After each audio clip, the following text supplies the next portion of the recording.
Assalamualaikum warahmatullahi wabarakatuh. Bismillahirrahmanirrahim. Alhamdulillahirrahmanirrahim. Allahumma sholli ala sayyidina Muhammad wa ala ali sayyidina Muhammad. Baik, tema kita tentang hikmah atau kemaslahatan di balik tindakan Tuhan. Apakah tindakan Tuhan itu mengandung kemaslahatan atau memiliki reason kemaslahatan atau tidak, gitu ya. Ini juga sebetulnya perdebatan dalam teologi. Kalau Anda baca kitab-kitab kalam yang polemik ya, itu kita bisa ketemu itu. Apakah af'alullah, perbuatan Allah itu mu'allalah atau ghairu mu'allalah, memiliki satu tujuan atau tidak gitu. Oke, ini isu lama, tapi kita tidak akan masuk ke detail di sana. Kita lebih pada penafsiran taba'i terkait ayat yang bisa kita bilang relevan dengan isu itu. Oke, saya akan share screen.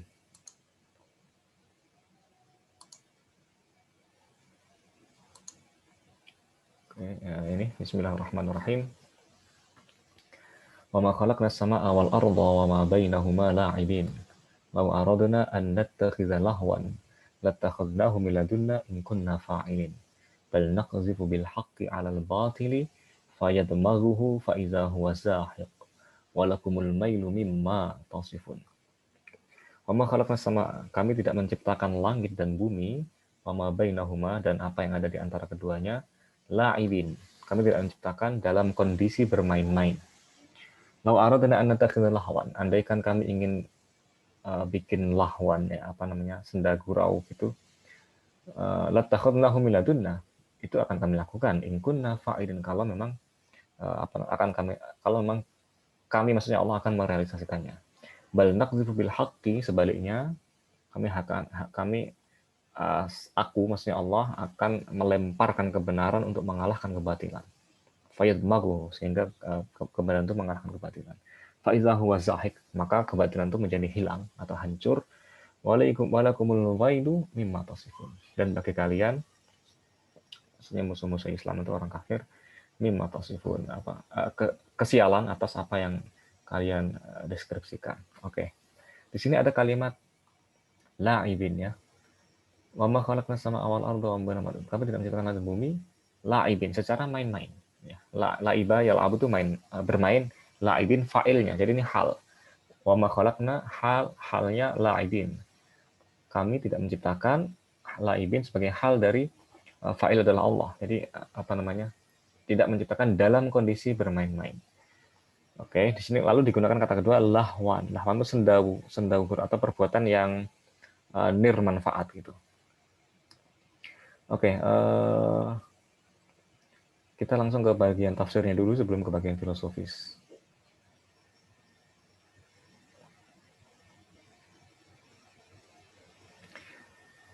Qauluhu ta'ala wa ma khalaqna, dan seterusnya. Al-ayatani tuwajjihani nuzul al-azabi alal qura zalimah. Dua ayat pertama itu diarahkan untuk menjelaskan turunnya azab kepada kota atau ya beberapa kota yang zalim. Allazi zakarullah, ya Allah menyebutkan kehancuran mereka. Wa huma bi'ainihima ala ma yu'tihi siyaqus sabiq hujjatun burhaniyatun. Oke. Kedua ayat ini berdasarkan konteks tekstualnya yang kita baca tadi adalah satu argumen yang bersifat demonstratif ya, untuk menjelaskan ma'at ala subuti ma'at. Kemudian juga nubuah, kenabian.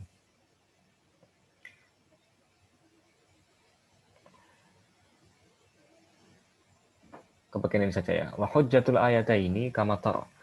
Hujjah ya. Di dalam dua ayat tadi seperti dapat Anda lihat itu didasarkan ya, ta'tami itu ala makna la'bi wal lahwi. Didasarkan pada makna dari kata la'bun, yaitu bermain, dan lahwun, senda gurau. Wa la'bu huwal fi'lu al-muntazimu allazi lahu ghayatun khayaliyatun. Al-muntazamu, la'bu, yang disebut kata la'bun, permainan, itu dalam bahasa Arab adalah al-fi'lu, perbuatan, al-muntazamu allazi lahu, perbuatan yang tersistematisasi, allazi lahu ghayatun khayaliyatun, tetapi memiliki tujuan yang bersifat imajiner. Ini satu perbuatan yang terstruktur, yang terencana, cuman dia didasarkan pada satu tujuan yang bersifat imajiner. Ghairu waqi'iyatin, yang tidak real, tidak nyata tujuan itu. Kamala ibis subyan, seperti permainan anak atau bocah ya.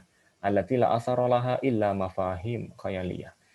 Seperti anak kecil yang main-main itu yang sesungguhnya di dalam aktivitas mereka itu tidak mengandung kecuali konsep-konsep yang bersifat imajiner saja.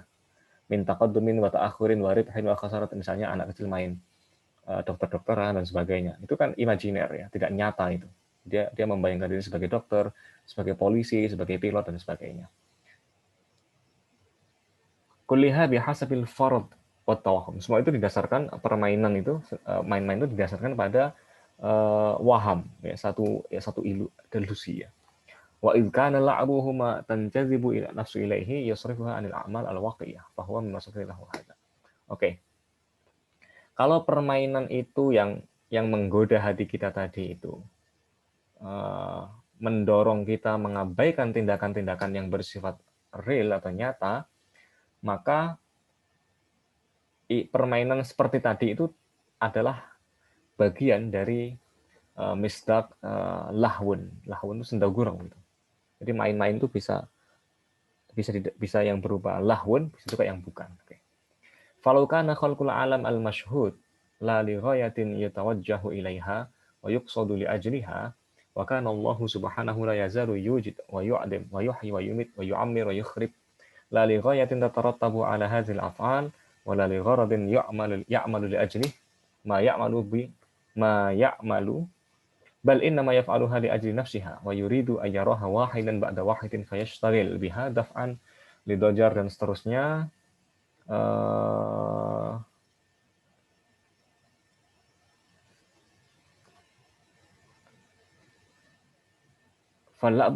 Oke. Andaikan penciptaan alam semesta yang kita saksikan ini itu tidak memiliki tujuan yang menjadi orientasi penciptaan. Kemudian dan Allah tidak henti-hentinya menciptakan, menghancurkan, menghidupkan, mematikan, memperpanjang umur lalu merusak tanpa satu tujuan tertentu, dan semata-mata melakukan itu hanya karena dirinya saja, hanya ingin melihat satu persatu hancur,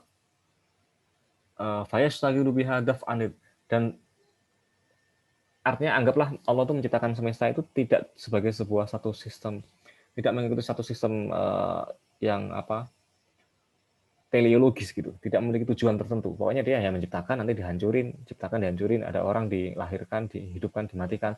Semua itu terjadi semata-mata untuk menghindari rasa bosan Allah itu misalnya gitu. Maka kalau itu yang terjadi betul, maka penciptaan kosmos itu mengandung di dalamnya la'bun dahlahun, ya, permainan sedawurong. Dengan asumsi bahwa Allah menciptakan semuanya semata-mata ya karena dia bosan sendirian gitu. Dia bosan sendirian maka diciptakan semesta, terus dihancurkan. Ciptakan lagi, hancurkan lagi. Jadi kayak kurang kerjaan. Oke. Fala'bu binazarin akhar lahun. Ya, maka main-main, tindakan main-main itu dari sudut pandang yang lain adalah lahun. Satu tindakan sendau-gurau. Karena tadi itu kan, dia sendirian bosan dan ciptakan semesta, dihancurkan lagi. Walidzalika narahu subhanahu abbara fil ayatil ula bil la'bi.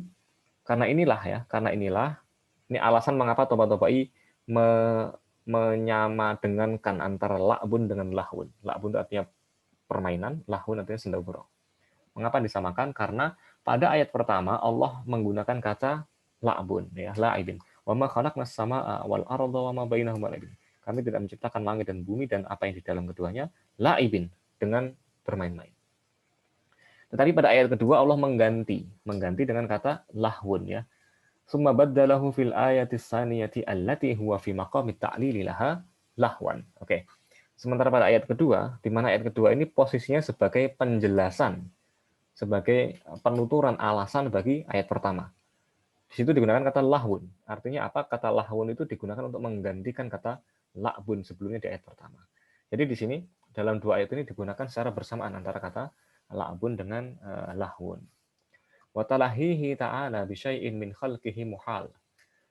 Allah bermain-main dengan ciptaannya itu mustahil, ya. Li'anna lahwa la yatimu lahwan illa bi raf'i hajatin min hawaijillah. Sebab satu tindakan permainan itu tidak mungkin terjadi kecuali diniati oleh pelakunya untuk mengurangi satu ketidaksempurnaan di dalam diri kita. Jadi kita itu hanya mungkin bermain-main, bertindak bodoh. Itu karena kita mengasumsikan ya, bahwa tindakan tadi itu menjadi penyebab bagi kita untuk menghilangkan sesuatu yang tidak kita sukai dalam diri kita. Misalnya bosan ya. Main Anda bosan, refreshing dan sebagainya. Bertindak konyol dan sebagainya. Artinya apa?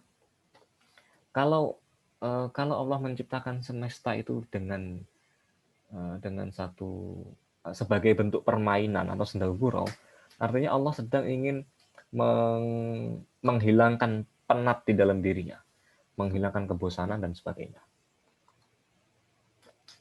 Wa bihadza yatimul burhanu ala anna Allah ma khalaqas samaa wal arda wa bainahuma la'ban wa lahwan.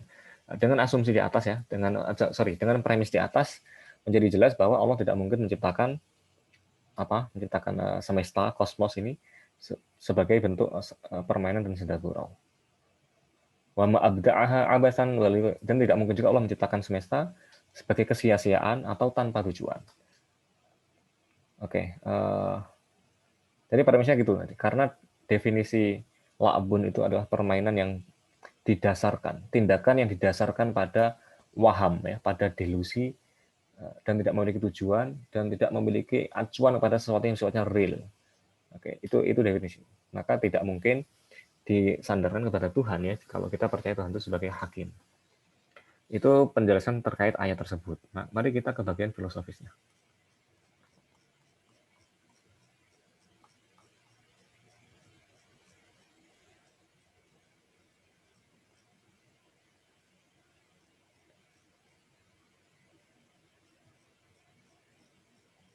Oke, ini. Bismillahirrahmanirrahim. Bahsun fi hikmatihi ta'ala. Wa ma'na kauni fi'lihi muqarinan lil maslahati atau ya muqaranan lil maslahati. Oke, ini pembahasan filosofis dan Qur'ani ya. Pembahasan tentang bahwa tindakan Tuhan itu beriringan dengan kemaslahatannya. Al-harakatul mutanawwi'atul mukhtalifatu allati tasduru minna innama tu'addu fi'lan lana idza ta'allaqat naw'an minat ta'alluqi bi iradatina. Oke. Gerakan atau tindakan semua aktivitas yang dilakukan oleh kita sebagai manusia itu hanya disebut sebagai sebuah tindakan, sebuah aksi kalau ia memiliki satu jenis relasi tertentu dengan kehendak kita. Jadi perbuatan Anda itu hanya mungkin dicap sebagai perbuatan kalau tindakan Anda itu memiliki relasi, memiliki hubungan dengan kehendak Anda. Fala tu'addu as-sihhatu wal marad wal harakatul idrariyah bil harakatil yaumiyah dan seterusnya af'al. Oke. Maka sakit ya. Sakit, sehat, terus gerak ittirari, gerak terpaksa, Anda jatuh kena gravitasi, terus Anda mengikuti perubahan malam dan siang, itu semua terjadi di luar kendali dan kehendak kita. Itu semua tidak disebut sebagai tindakan kita. Tidak disebut sebagai af'al kita misalnya. Anda jatuh kepleset ya, terus kemudian tertarik gravitasi lalu jatuh tersungkur ke tanah. Itu tidak disebut sebagai Anda bertindak menjedorkan kepala Anda ke tanah, bukan. Karena itu di luar kontrol kita. Wa minad daruri anna iradatal fi'li tattabi'ul ilma bi rujhanihi wal iz'an bi kaunihi kamanan lana. Dan sudah jelas kita ketahui bahwa keputusan kita atau kehendak kita untuk melakukan sesuatu itu didasarkan pada pengetahuan bahwa melakukan adalah lebih baik dibanding tidak melakukan. Ya. Jadi kalau Anda memutuskan untuk sholat saat ini, maka tindakan Anda berupa sholat itu pasti didasarkan pada pengetahuan. Ya. Pengetahuan yang mengantarkan Anda untuk memutuskan bahwa ini saya kerjakan, harus saya kerjakan. Bimakna, mana tadi? Bimakna kauni fi'lihi khairan min tarkihi wa naf'ihi ghaliban ala dhararihi. Dalam arti bahwa kita menyadari, kita tahu bahwa dengan mengerjakannya itu terkandung kebaikan dibanding tidak mengerjakannya. Atau mengandung kemaslahatan dibanding meninggalkannya. Oke. Fama fil fi'li min jihadil khairi al-mutarattabi alaih wal murjah lahu. Oke. Maka dampak positif atau kebaikan yang kita persepsikan muncul dari tindakan kita, inilah yang disebut sebagai murajjih, faktor penentu, ya. Allazi yab'asuna nahwal fi'li, atau sekaligus adalah faktor yang mendorong kita untuk bertindak. Jadi karena kita menyadari bahwa perbuatan A itu berimplikasi kepada kemaslahatan atau pada kebaikan tertentu, maka kita melakukannya. Maka artinya apa? Telos, tujuan dari perbuatan kita didasarkan pada pengetahuan tentang kebaikan tadi itu. Ai huwa as-sabab fi fa'iliyatil fa'il. Artinya apa? Kebaikan yang dikandung oleh sebuah perbuatan adalah kausa. Kausa dibalik kausa yang menyebabkan kausa efisien gitu. Sabab fa'il gitu. Wa hadza huwa alladzi nusammihi ghayatul fa'il. Inilah yang kita sebut sebagai telos, ya, apa namanya? Kausa final. Ini yang kita sebut sebagai kausa final, sebab yang menjadi tujuan atau acuan gitu ya. Waqad qata'atil abhasu al-falsafiyyatu anna al-fi'la bima'na al-asar as-sadir minal fa'il iradiyan kan aw ghairin la yakhlu min qayatin. Oke, pembahasan filosofis sudah menetapkan bahwa sudah memutuskan secara pasti bahwa tindakan dalam arti satu aktivitas yang muncul dari seseorang, entah itu dikehendaki atau tidak, itu pasti memiliki tujuan tertentu. Wa kaunul fi'li mustamilan ala jihatil khairiyatil mutarattabati ala tahaqquqihi wal musamma bi maslahatil fi'li. Oke. Apa namanya? Terkandungnya sebuah kebaikan, ya, kemaslahatan dalam sebuah perbuatan, atau begini, sebuah perbuatan yang kalau kita realisasikan dia itu yang kalau kita lakukan itu dia merealisasikan sebuah kemaslahatan atau kebaikan, inilah disebut sebagai kemaslahatan. Jadi kalau kita berbuat sesuatu, lalu dari perbuatan ini muncul satu kemaslahatan, satu kebaikan, maka kita sebut kebaikan ini sebagai rasio, sebagai reason di balik perbuatan tadi. Ini disebut sebagai kemaslahatan. Fal maslahatu allati ya'addu hal uqala wa hum ahlul istima'il insani maslahatan huwal ba'isul fa'il. Oke. Kemaslahatan ya atau kebaikan yang dipertimbangkan oleh orang berakal, yaitu masyarakat manusia, itu dipandang sebagai faktor yang mendorong seseorang bertindak. Jadi asumsinya adalah aspek telos, ya. Karena kita memiliki satu tujuan tertentu. Karena kita memiliki pengetahuan bahwa dengan melakukan A ada dampak positif demikian. Artinya apa? Dampak positif ini menjadi kausa final, menjadi penyebab di mana kita merealisasikan perbuatan kita. Wa minad daruri annal maslahatal mutarattabata ala fi'li la wujuda laha qabla wujudil fi'li. Dan jelas kita ketahui bahwa kemaslahatan atau kebaikan yang muncul setelah perbuatan tadi itu bukanlah kebaikan yang bersifat aktual, bukan. Jadi dia belum ada. Dia baru ada kalau kita sudah bertindak, maka ada manfaat praktis berupa kemaslahatan gitu. Artinya apa? Fakaunuha ba'isatan lil fa'ili nahwal fi'li da'iyatun lahu ilaihi innama huwa biwujudiha ilman. La biwujud. Artinya apa? Keberadaan kemaslahatan tadi itu yang sesungguhnya baru muncul setelah kita bertindak, itu hanya didasarkan pada pengetahuan kita tentang kemaslahatan. Ya. Karena kan kita bertindak dulu, maka dapat kemaslahatan.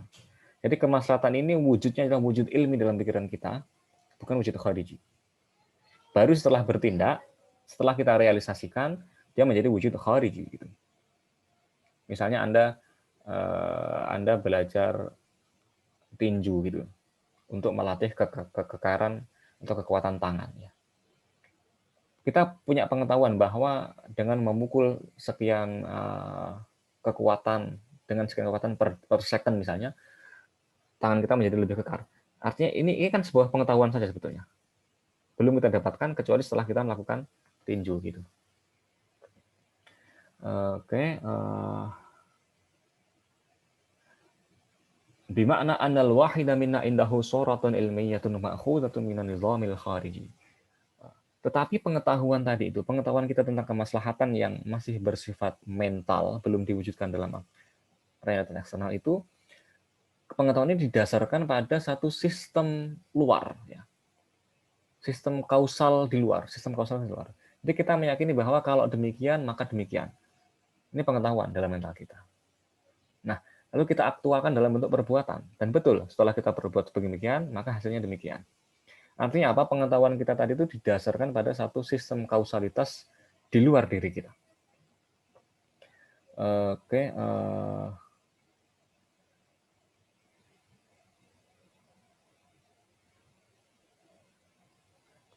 saya lanjutkan di sini. Wa sya'nul fa'ilil iradi minna ay yutbiqa harakatihil khassata al-musammata fi'lan ala ma indahu min an-nizamil ilmi wa yura'il masalih al-mutaqarrir fihi fi fi'lihi bi bina'i iradatihi 'alaiha. Fa in asaba fi tatbiqihi al-fi'la 'ala al-ilmi kana hakiman. Oke. Jelas bahwa tindakan seseorang, sebuah tindakan yang didasarkan pada sebuah kehendak itu selalu diupayakan untuk sesuai dengan sistem pengetahuan kita gitu. Dan kita akan sedapat mungkin memelihara agar tindakan kita itu mengacu kepada sebuah kemaslahatan. Jadi ketika Anda memutuskan untuk berjalan, ya, itu pasti sebelum melangkahkan kaki sudah ada pengetahuan dulu. Ya, tentu pengetahuan huduri tentang gerak otot kita, pengetahuan husuli tentang kita mau kemana, plus pengetahuan tentang dengan berjalan tadi kita akan mendapatkan apa. Maka kita langkahkan kaki. Fa in asaba fi tatbiqihi al-fi'la 'ala al-ilmi kana hakim. Nah, kalau tindakan aktivitas kita itu sejalan dengan sistem pengetahuan kita, maka ini disebut sebagai hakim pelakunya, sebagai orang yang bijak, ya. Mutkinan fi amali, orang yang bijak dan orang yang secara profesional dapat merealisasikan antara pengetahuan di mental dia dengan tindakan luaran dia. Wa in akhta'a fi intibaqil ilmi 'ala al-ma'lumil khariji wa in lam yusib li qusurin aw taqsirin lam yusamma hakiman. Oke. Tetapi sebaliknya kalau orang itu keliru dalam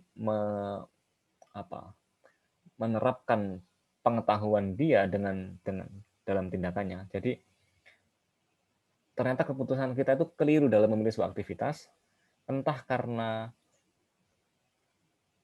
pengetahuan kita yang terbatas atau karena kesembronoan, ya, maka tindakan semacam itu tidak disebut sebagai bijak. Jadi itu disebut sebagai larian, orang yang sembrono atau orang bodoh. Gitu. Misalnya Anda berpikir megang kabel itu tidak memiliki risiko yang tinggi, ya, atau Anda berpikir bahwa tidak perlu pakai masker di tengah pandemi gitu. Terus ternyata kena terpapar gitu. Maka tindakan tidak mau menggunakan masker di tengah pandemi dan akhirnya terpapar, ini adalah tindakan yang disebut sebagai tindakan yang sembrono. Jadi pelakunya tidak disebut sebagai bijak. Jadi kesesuaian antara pengetahuan dengan tindakan ini disebut sebagai hikmah, kebijaksanaan. Fal hikmatu sifatul fa'ili min jihati intibaqi fi'lihi ala nizamin.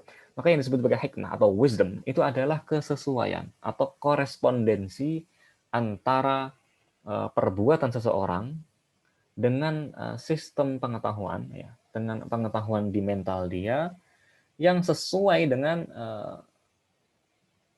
sistem eksternal di luar dirinya gitu. Jadi kita punya pengetahuan, lalu kita merealisasikan tindakan kita berdasarkan pengetahuan tadi, dan ternyata tindakan kita di luar tadi sesuai dengan sistem universal di luar diri kita, maka ini disebut sebagai hikmah. Gitu. Karena dia mengandung kemaslahatan. Oke. Fal hikmatu bil haqiqati sifatun zatiyatun lil kharij. Dengan demikian yang disebut hikmah itu pada dasarnya atau wisdom itu adalah sifat esensial yang ada pada realitas eksternal. Wa inna ma yattasiful fa'ilu aw fi'luhu biha min jihati intibaqil fi'li alaihi bi wisatatil ilmi. Maka perbuatan kita atau kita sebagai subjek yang bertindak tadi disebut sebagai hakim, sebagai orang yang bijak, atau perbuatan disebut sebagai bijaksana itu karena dia sesuai dengan realitas eksternal. Gitu. Jadi sesungguhnya yang disebut hikmah itu adalah realitas eksternal itu sendiri. Misalnya, Anda mengkonsumsi vitamin C di era apa namanya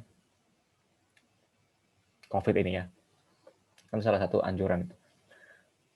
Kayak vitamin C itu kan sesuatu yang di luar diri kita ya, diperoleh dari macam-macam lah ya. Tapi anggap saja sebuah pil ini vitamin C, dia eksternal di diri kita. Oke. Maka keputusan kita, pengetahuan kita harus kita putuskan, lalu kita mengambil kapsul vitamin C, terus kita minum dan kita menjadi sehat ya. Sehat ini kan kausa finalnya sehat. Kita punya pengetahuan tentang sehat, itu kausa final. Oke. Nah, kita ambil.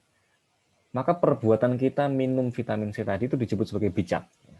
Dan perbuatan kita disebut sebagai bijaksana, dan kita sebagai subjek disebut orang yang bijak. Itu karena tindakan kita selaras dengan pengetahuan kita, dan dua-duanya itu sesuai dengan kenyataan eksternal bahwa vitamin C itu mendukung kesehatan atau menjaga imun tubuh kita, meningkatkan imun tubuh kita. Artinya apa? Pengetahuan dan tindakan itu sesuai dengan vitamin yang ada di luar diri kita tadi sebagai realitas eksternal gitu. Jadi sesungguhnya apa hikmah itu ada pada vitamin tadi itu, pada benda tadi, bukan pada tindakan kita. Jadi semata-mata kita sebagai subjek dan perbuatan kita disebut sebagai bijaksana itu karena sesuai dengan sistem yang ada di luar. Itu ya, ada realitas eksternal. Oke.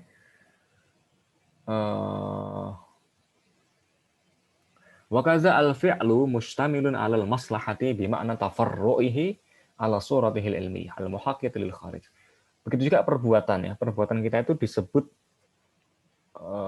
mengandung kemaslahatan ya, dalam arti kalau dilakukan berimplikasi pada kemaslahatan, itu dalam arti bahwa perbuatan kita itu sesuai dengan surah ilmiah, dengan forma pengetahuan di dalam diri kita. Jadi dia merefleksikan atau mengimitasi realitas eksternal gitu ya. Wa hadza innama yatimu fil fi'li idza allazi urida bihi mutabaqatul kharij ka af'alin lughattiyah. Jadi semua yang kita diskusikan tadi itu hanya benar ya jika kita ukur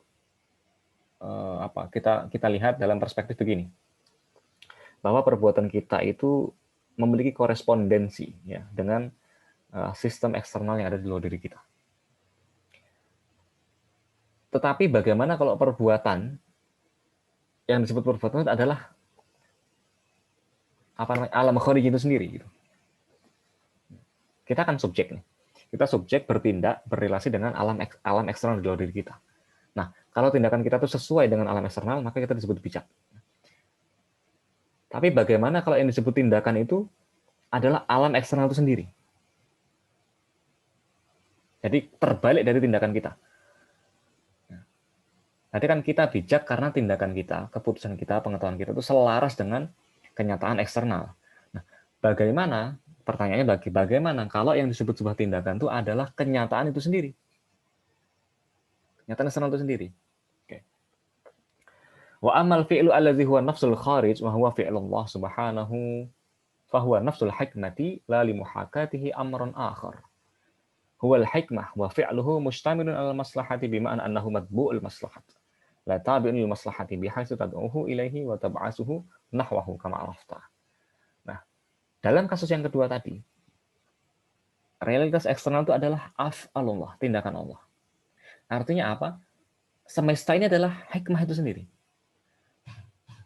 Realitas eksternal itu adalah tindakan Tuhan ya. Kan tindakan Tuhan itu bukan begini, bukan ada Tuhan, lalu ada alam eksternal. Lalu Tuhan bertindak agar perbuatan dia itu selaras dengan alam eksternal. Kalau ini kan kita. Kalau Tuhan sebaliknya. Jadi alam ini adalah af'alullah, adalah tindakan Tuhan itu sendiri. Karya Tuhan. Artinya apa? Kita tidak bisa mengatakan tindakan Tuhan itu tidak memiliki tujuan. Karena tindakan Tuhan itu sepenuhnya adalah tujuan dan kemaslahatan itu sendiri. Kan tadi alam eksternal itu yang menjadi acuan bagi kemaslahatan, bagi kebijaksanaan perbuatan kita gitu. Wa kullu fa'ilin ghairuhu ta'ala yus'alu an fi'lihi biqaulihi lima fa'alta kadza. Setiap pelaku selain Allah akan ditanya, mengapa Anda berbuat demikian? Jadi subjek siapapun kalau bertindak akan ditanyain ya, kecuali orang gila maksudnya kalau dalam hukum. Anda berbuat apa ditanya, kenapa? Kenapa? Mengapa Anda begini gitu. Wal matlubu bihi ayyutbiqa fi'lahu 'ala nizamil khariji. Apa tujuan pertanyaan? Apa tujuan kita bertanya mengapa tadi itu? Semata-mata untuk mengetahui apakah tindakan kita selaras dengan sistem eksternal, dengan kausalitas kita, atau tidak. Ya. Misalnya saya tanya, mengapa Anda kuliah di Sastra? Anda akan menjawab, bla bla bla bla. Nah, pertanyaan mengapa tadi itu muncul karena saya ingin menguji apakah pengetahuan Anda, ya, pengetahuan Anda tentang kemaslahatan kuliah di Sadra itu berkorespondensi dengan tindakan Anda yang diputuskan ya. Anda memutuskan lalu bertindak untuk kuliah di Sadra. Jadi pada semua subjek selain Allah, kita bisa bertanya, mengapa Anda melakukan demikian? Dengan asumsi bahwa kita ingin mengukur, ingin mengetahui apakah seseorang itu memiliki pengetahuan tentang kausa final dari perbuatannya sehingga dia memutuskan bertindak demikian ataukah tidak. Wa amma huwa subhanahu fala mauridul. Tapi dalam kasus Allah kita nggak bisa tanya begitu. Kita nggak bisa tanya mengapa Allah mencipta, apakah tindakan Allah itu didasarkan pada kemaslahatan atau enggak.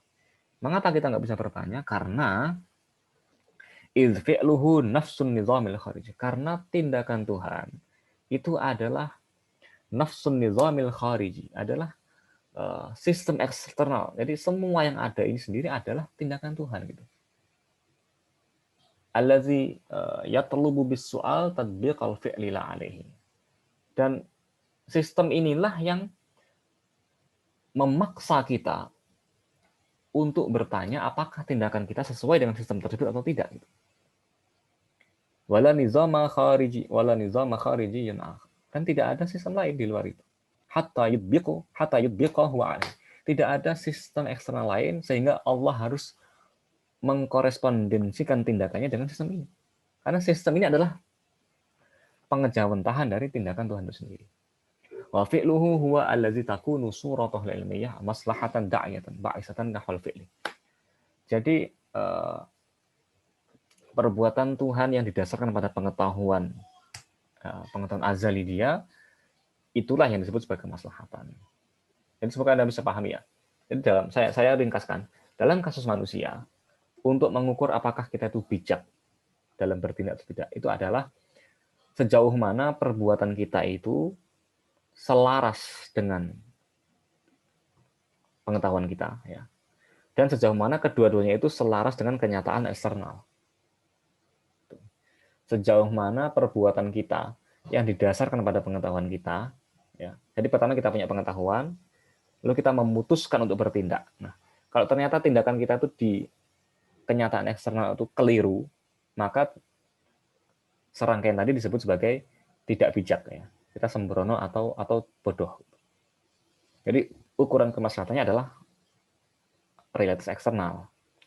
Ini dalam kasus manusia. Tetapi dalam kasus Tuhan nggak bisa begitu, karena yang terjadi adalah terbalik. Karena realitas eksternal atau kenyataan eksternal itu sendiri adalah tindakan Tuhan.